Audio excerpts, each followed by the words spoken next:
Hey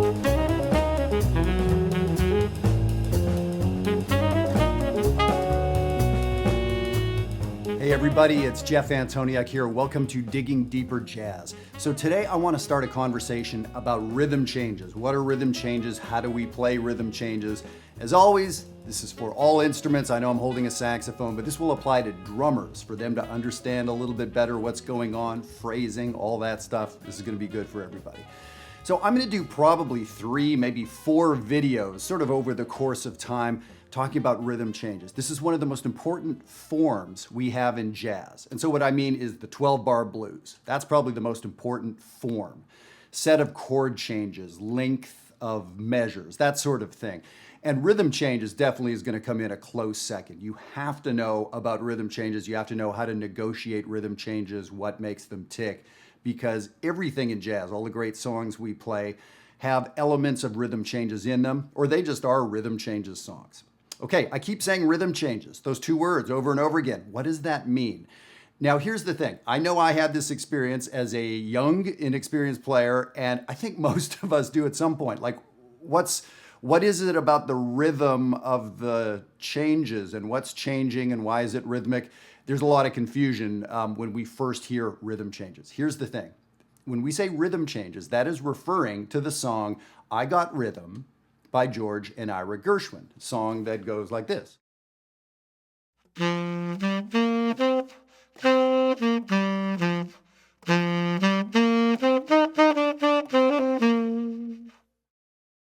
That's the first little bit of I Got Rhythm, famous tune from back in the day. Jazz musicians loved improvising over that song, so they would play it all the time. And jazz musicians started writing their own compositions over the form and chord changes of rhythm changes.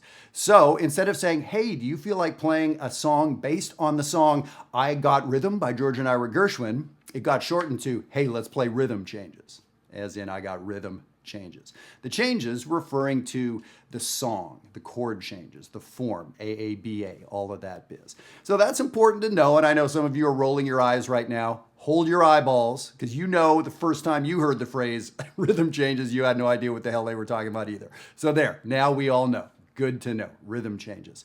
Now, what I want to do today, I'm just going to talk about the A section of rhythm changes to make this nice and short and sweet. And we're going to talk about one approach to the A section.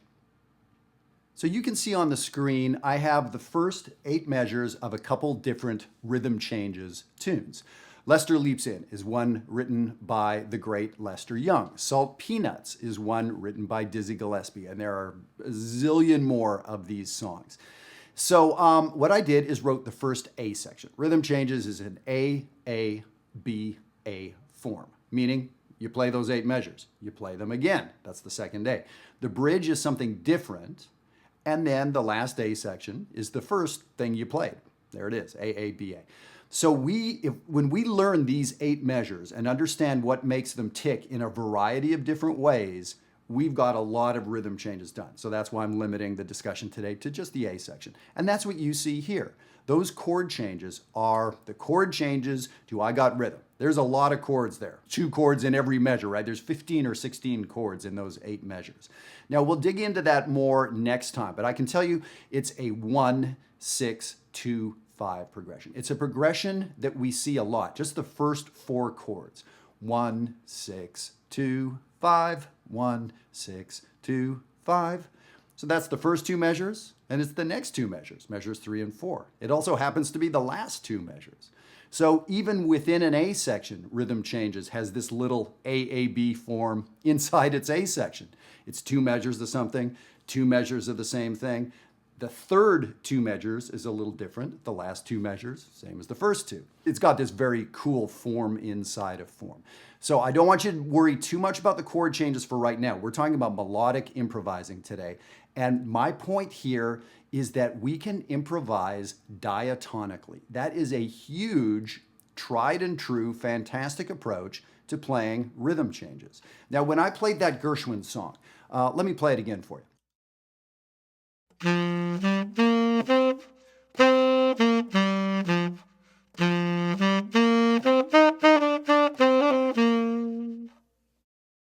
Every every note that I played there was from the B flat concert scale. So I am playing rhythm changes in B flat, and every note I played in that song, that famous song, was built from the notes of the B flat major scale.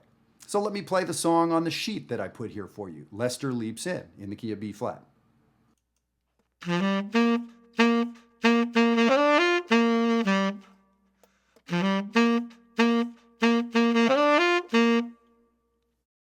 Famous, famous tune. And it's made from the B flat major scale. More specifically, it's less than the B flat major scale. It's the B flat pentatonic scale. So maybe you know about that. You could always go back and find out more about the pentatonic scale. Let me play the last thing I have on the sheet here for you. It is written by the great Dizzy Gillespie. It's called Salt Peanuts.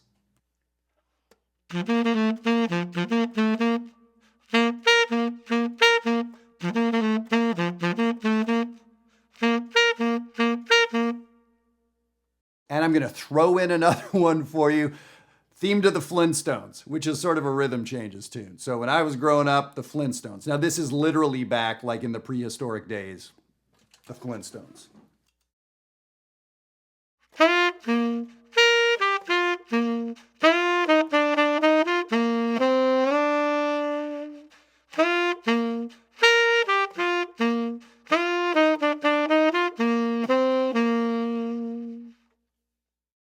So I've now played for you 4 different songs, each incredibly famous and played and recorded by tens, well, hundreds of thousands, probably millions of people.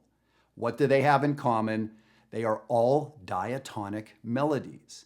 They aren't really getting inside the chord changes. If you've listened to any of these videos, you know I like playing with arpeggios and getting inside the chords. And of course, that's a big hallmark of a great jazz player. Can they nail the changes? I am not talking about that here. I am talking about playing over the changes in a diatonic way. So what that simply means is Dizzy Gillespie told you in this song, you can play diatonically because he wrote a song like that. And Lester Young told you that. And the great composer of the Flintstones told you that. And on and on. George Gershwin told you, hey, diatonic works pretty well. So how about if you listen to them? You don't have to listen to me. Listen to Dizzy Gillespie instead. How about if we develop our melodic sense over rhythm changes and figure out how to play something that hangs together?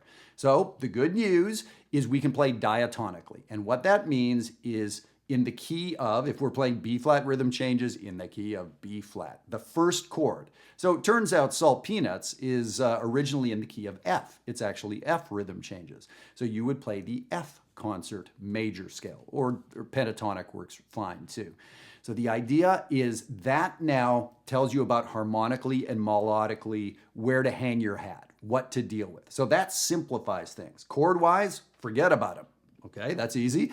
Melodically, you can just use sort of this one scale, this one mode in a sense. Now, that's very limited. So what do you have to do? You have to have a fantastic sense of melody and see what you can come up with. So let me do this. I'm going to improvise just a little bit for you on some A sections, and I'm just going to use the major scale.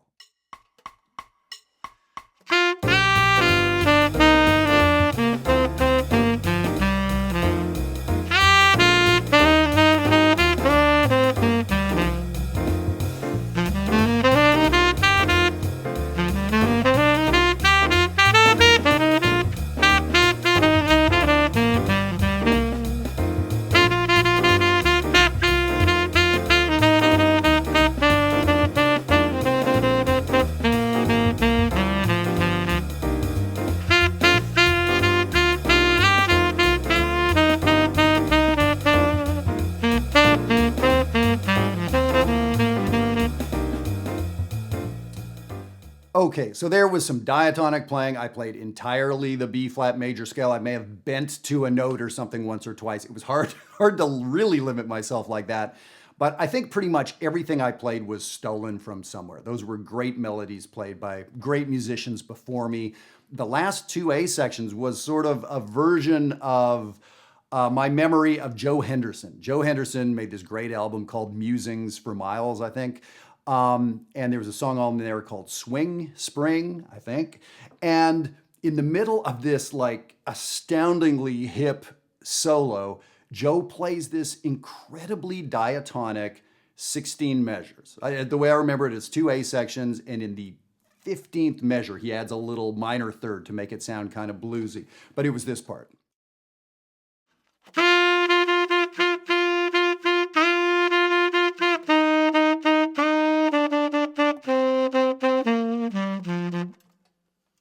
Something like that. He's coming down a scale, right?